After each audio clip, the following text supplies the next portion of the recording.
Praise the Lord. உபவாசிப்பது ரொம்ப அவசியமா? அதாவது விசுவாசம் இருந்தா போதாதா? உபவாசம் ரொம்ப தேவையோ அப்படின்னு ஒரு சிலர் கேட்குறாங்க. அவங்களுக்கு தான் இந்த ஒரு நிமிட காணொளி, தயவுசெய்து கேளுங்க. புதிய ஏற்பாட்டில் இந்த உபவாசத்தை குறித்து கட்டளையாக நமக்கு கொடுக்கப்படாவிட்டாலும் ஆண்டவராகிய இயேசு கிறிஸ்து அவருடைய மலைப்பிரசங்கம் மத்தேயு 6ஆம் அதிகாரத்துல நம்ம உபவாசத்தை பற்றி அவசியத்தை குறித்து அவர் பேசுகிறார்.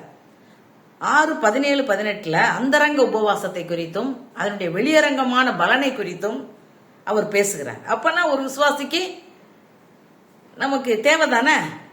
அது மாத்திரமல்ல, இயேசு கிறிஸ்து தம்முடைய ஊழியத்தை செய்ய ஆரம்பிப்பதற்கு முன்பாக ஆயத்தமாக 40 நாட்கள் உபவாசித்து ஜெபித்து வனாந்தரத்தில் ஆயத்தப்பட்டு தான் அவர் ஊழியத்தை ஆரம்பித்தார் என்று நாம் பார்க்கிறோம்.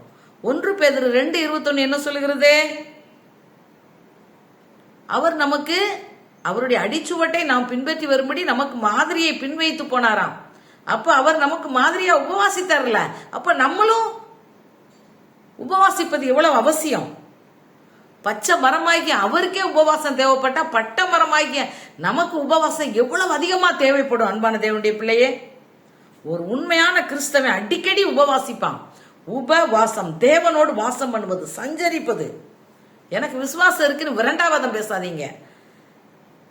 நான் உபவாசிக்க தேவையில்லை, விசுவாசத்துல பெற்றுக்கொள்வேன். நிறைய பேர் ஏமாற்றிக்கிடுறாங்க, தன்னைத்தானே வஞ்சித்துக் கொள்கிறார்கள், உபவாசத்துக்கு எதிரியாக பேசுகிறார்கள் ஒரு சிலர்.